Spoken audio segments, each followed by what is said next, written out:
Hi sir, I am Michael Angel Sardilesa and this is my video presentation on ethics. So what is ethics? So ethics came from the Greek word ethos or character, custom, or disposition. So defined as the systematic study of morality. So ethics is related to the code or set of principles, standards, or rules that guide the moral action of an individual within a particular social framework. So it is concerned with moral judgment and moral decision involving question about human behavior or conduct. So some so the word ethics defined as uh, moral, noble, righteous, and virtuous. While all these words mean conforming to a standard or what is right and what is wrong, and what is good and what is bad. So, ethical may just be involvement of more difficult or more difficult question of rightness, fairness, or equity. Committed the highest ethical principles. So the next is morality. Came from the Latin word moralis, custom or character, in which people do things. So refers to what we call moral code or conduct. So it's referring to moral code and conduct, and looks at how good or bad our conduct is in our standards about conduct. In college, there is an ethics class rather than a morality class. So, just what I'm doing right now. This is for ethics class, and uh, in college, I don't think if someone have a morality class. So, morality is ethics in action. So, the morality is the action of the ethics. But in the end, two terms can be used interchangeably, or it could be changed in other terms. So when the word immortal is defined, is associated with it could be associated with right and wrong. So the next is study of morality. Study of morality involves question of practical reasoning such as freedom, privacy, equality, duty, obligations, choice, and justification of judgments, rights, and claims related to these terms. So, the study of morality is a system of set of ideas about right versus wrong and good versus evil behavior. So, it is subjective rather than objective, and is a part of the philosophical study of ethics throughout history. So philosophers and scholars have explored ethics and morality and understood and practices the specific social context. So also called moral philosophies. So it is investigate normatives of question about people out to do or what or which behavior is morally right. So the next is conduct. So how a person ought to act responsibly in a particular case, and to what extent this action should be described as right or wrong.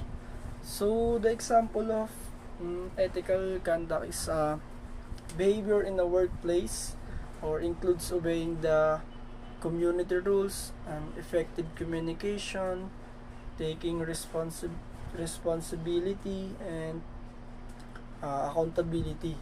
So even professionalism, trust, and mutual respect for your colleagues at work or at community. So this example of ethical behaviors ensure maximums productivity about output or about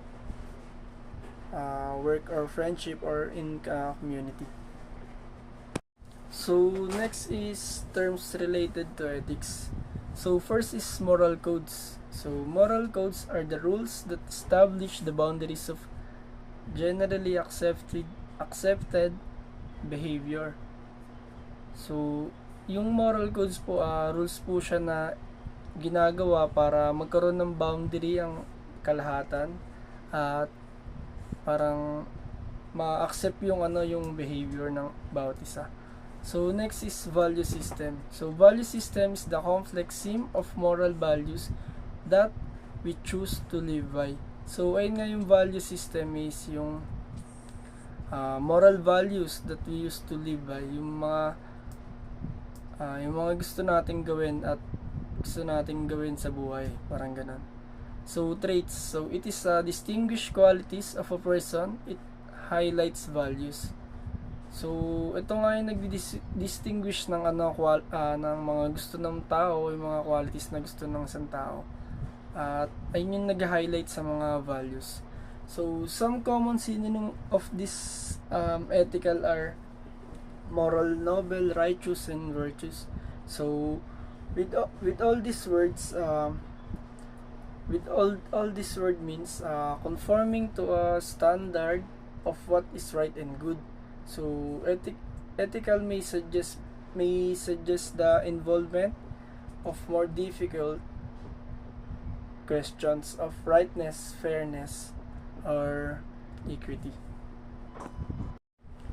So next is 3 broad categories of moral philosophy of ethics.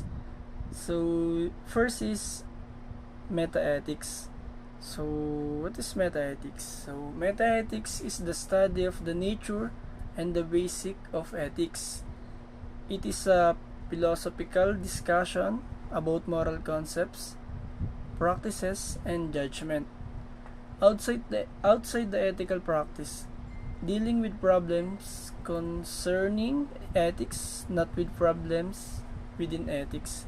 So yung metaethics po, ano po siya, philosophical discussions about moral concept and pinapractice niya rin yung pinapractice niya po yung mga moral concept and judgment and outside the ethical. And metaethics is the most abstract area of moral philosophy. It doesn't ask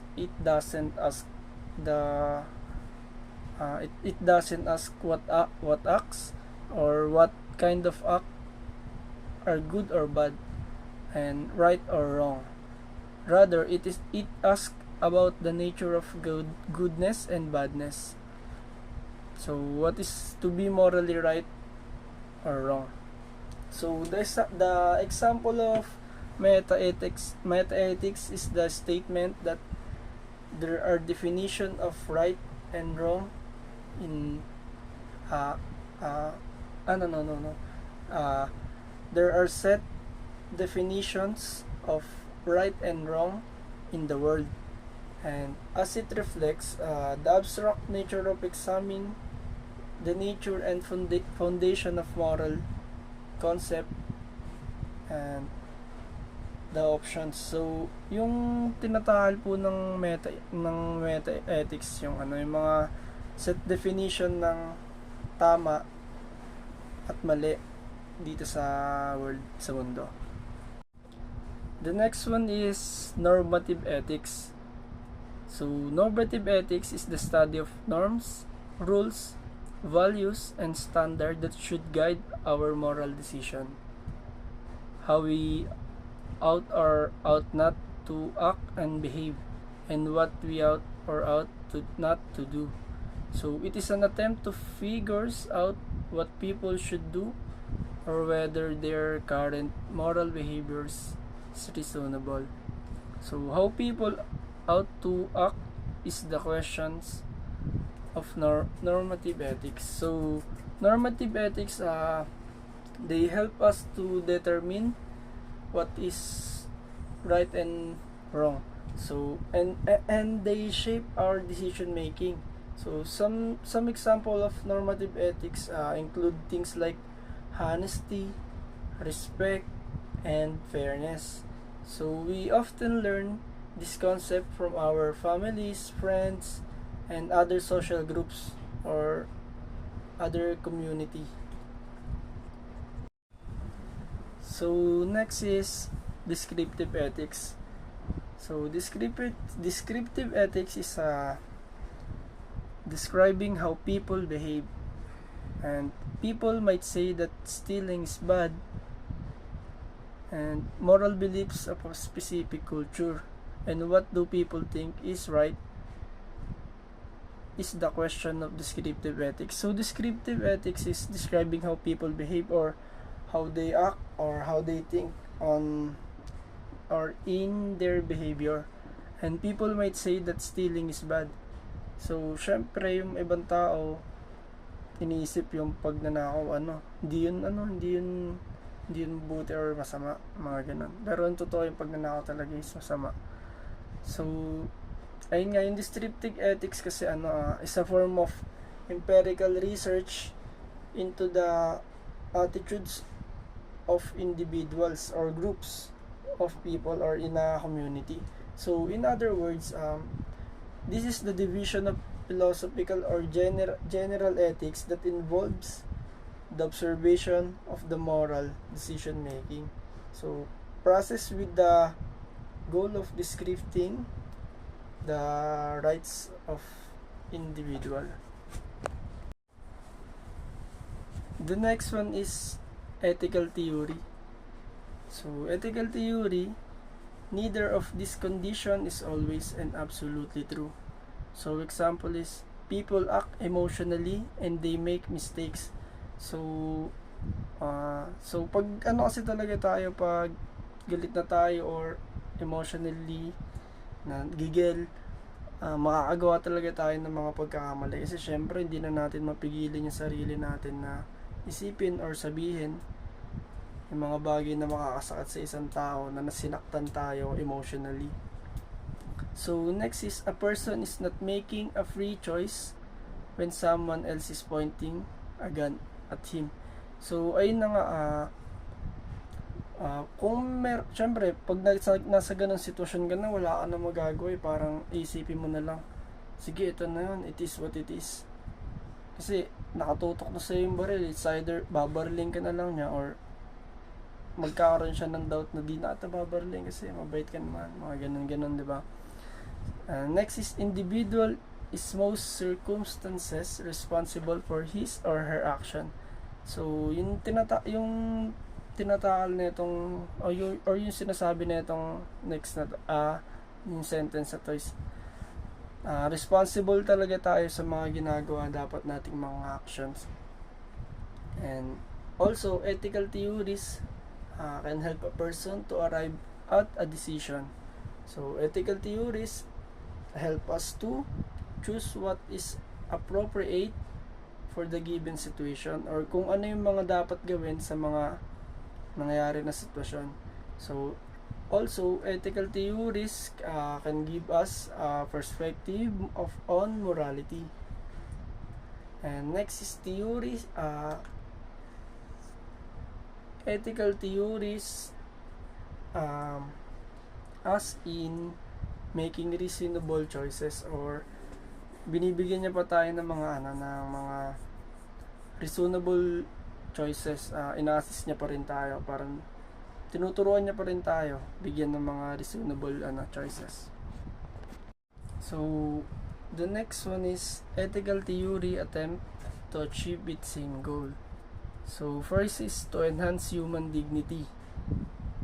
So para yung dignidad ng isang tao mas mas mapaganda or mas maging presentable sa iba pag nakikipagsalumuha sa ibang tao. So next is peace. Syempre once na ayun yung ina-attempt ng ethical theory, yung peace of mind or peace sa ibang tao. So next is happiness and well-being. So yun ayun din yung isang gusto ng ethical theory na ma-achieve yung maging happy yung isang tao at maging okay siya. So um, yung ethical theory, ini-aim niya na ma-explain kung ano yung tama at tamang gawin sa mga action mo. And ayun, second is yung maging practical aim siya, yung ma-aim niya yung good action at hindi siya maging parang katawa-tawa sa iba. So the next one is relativism.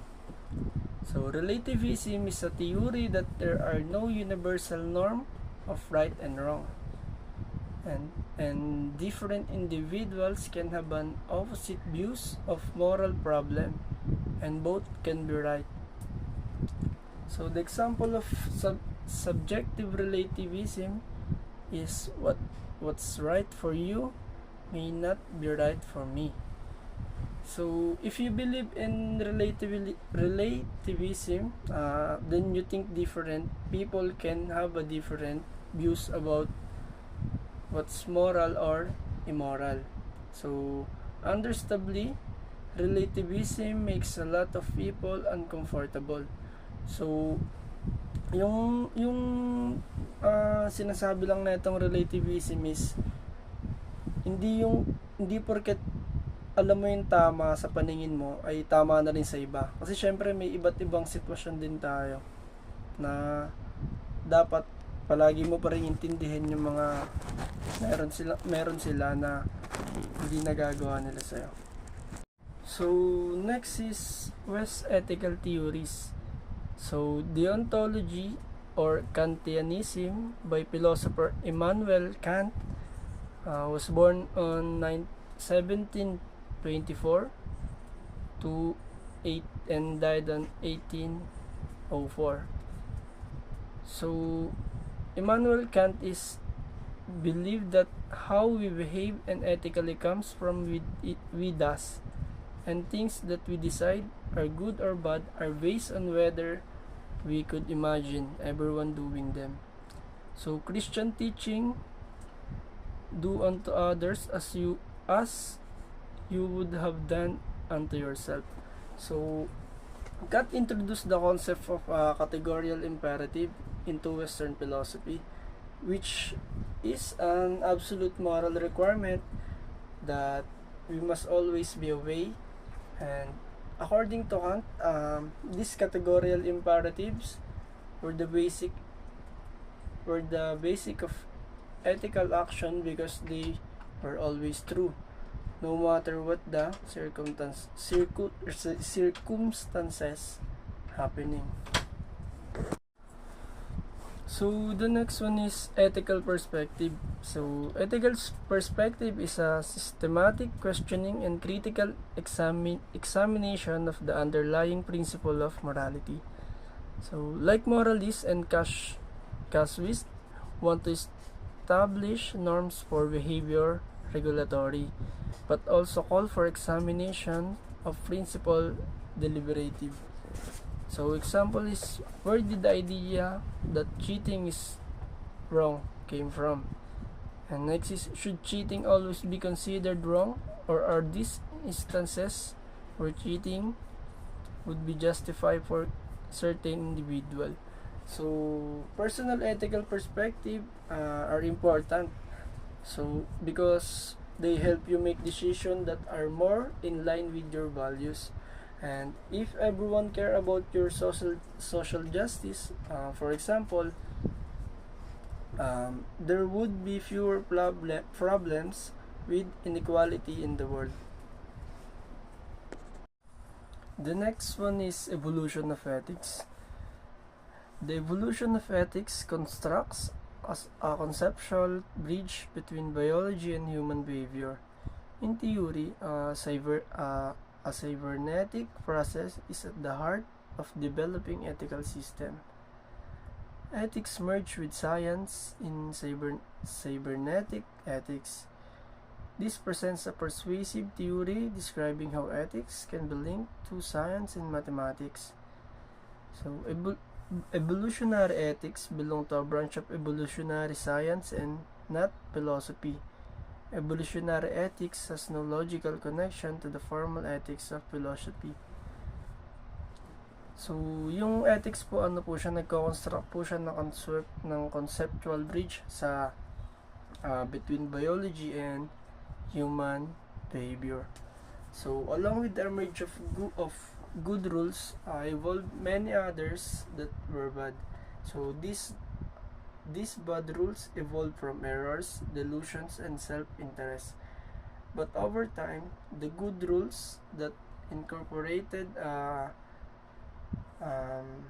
keen insight into human relationship have likely endured and have slowly grown in a reasonably consistent set of rules. So the next one is a code of ethics. So code of ethics refers to a written set of guidelines issued by an organization or community to its worker or people and management to help them conduct their actions in accordance with its primary values and ethical standards. So, personal code of ethics, example, I will treat others as I wish to be treated. So, I will dedicate myself to acting courteously in my day-to-day interaction with others. So, despite my mood or current life situation, it is important to me to have positive impact on the people I come into contact with. So, basically yung ethics po siya, kung ano po yung gusto mong gawin sa iyo, ginagawa mo rin sa iba para ma-apply nila yung ginagawa nila sa iyo at gawin nila yon sa iyo. Yung ginagawa mo sa kanila, ina-apply mo yon para gawin sa iyo yung mga magagandang bagay. So, the next one is condition for making codes effective. So, there are 6 conditions for effective codes of ethics. So, first is there should be a valid motivation for introduction of ethics. So, dapat meron ka daw na valid motivation para magawa mo yung, para masundan mo yung, para maumpisa mo yung maging ethical, or para maging ethical ka sa pag-iisip.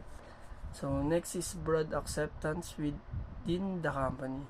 So, parang you need to accept the company you have, so the attitude of your workmate or how they interact with you. So, next is continuous feedback is important.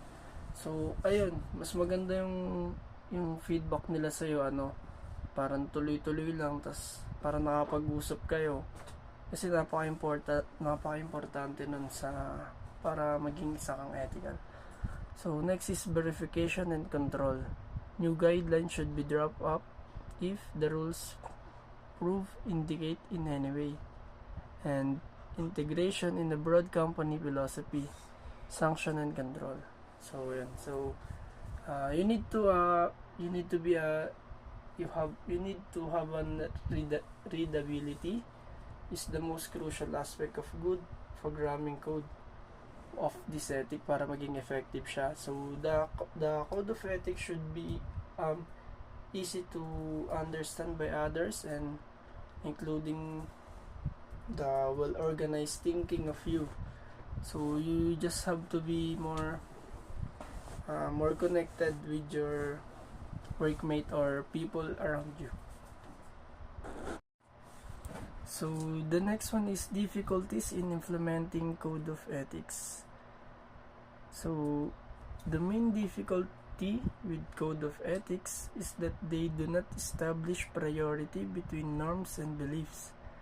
So, yung code of ethics po, ang nagpapahirap po sa kanya kasi hindi niya po pina-priority yung mga haka-haka at saka yung mga paniniwala.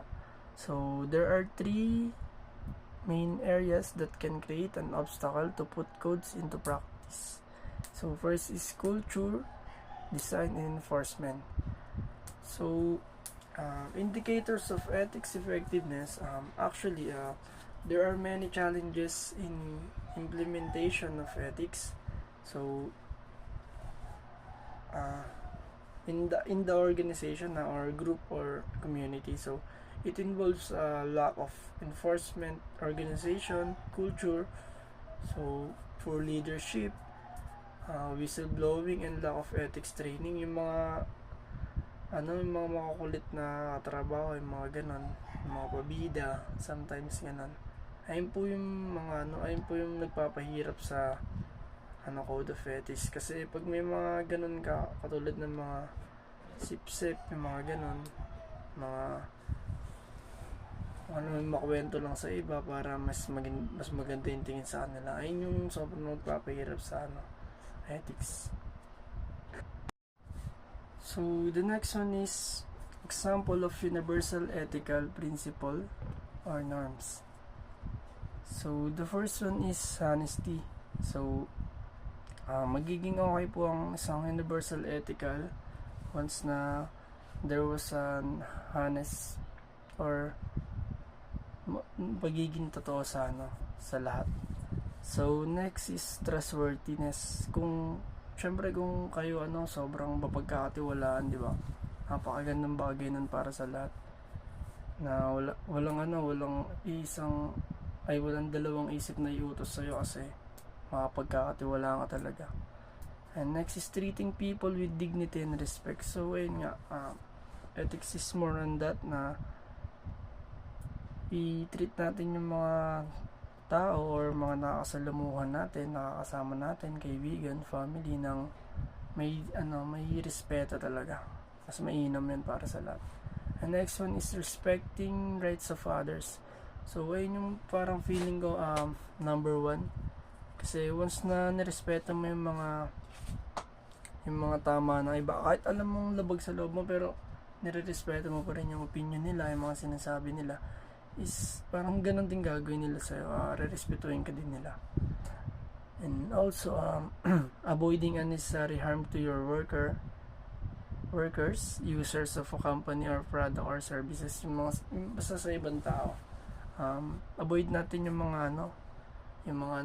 mga bagay na makakasakit sa kanila, kasi syempre once nasasaktan natin yung damdamin nila or yung sarili nila, nasaktan natin, syempre magagalit sa atin yun. Tas more on kung ano pa isipin sa atin, kung ano sasabihin sa atin, laban sa atin. So is number one po talaga is respect for the dignity of a person, and it's the most fundamental and universally found ethical principle across geographical and cultural boundaries and across the professional disciplines. And it provides the philosophical foundation for many of others ethical principles forwarded by the professions. So mas mapapaganda talaga yung mga ganyang universal ethical once na tayo ay magpakatotoo sa ating sarili. Ayun yung number one talaga. And for our last part, ethical egoism. So the philosophy that each person should focus exclusively on his or her self-interest. So this topic, or ethical egoism, is focusing on philosophy that each person should focus on his or her self-interest. So we should focus on our own interests, even the other people or your workmate or your classmate, they should focus on philosophy focuses on their own interests. So next is the morally right action for a person to take in a particular situation, and is the action that will provide the person with the maximum long-term benefit. So, a typical example of ethical egoism would be like someone ending or leaving a romantic relationship that is no longer in their best interest. So, parang yung mga tao na umaalis kasi nga parang wala na, hindi na to ano, pero hindi na interesado yung mga ganun. So, remaining in an unhappy or unsatisfactory relationship for others' sake would go against the moral claim of ethical egoism. So that's the last part of our topic, and thank you for watching. God bless.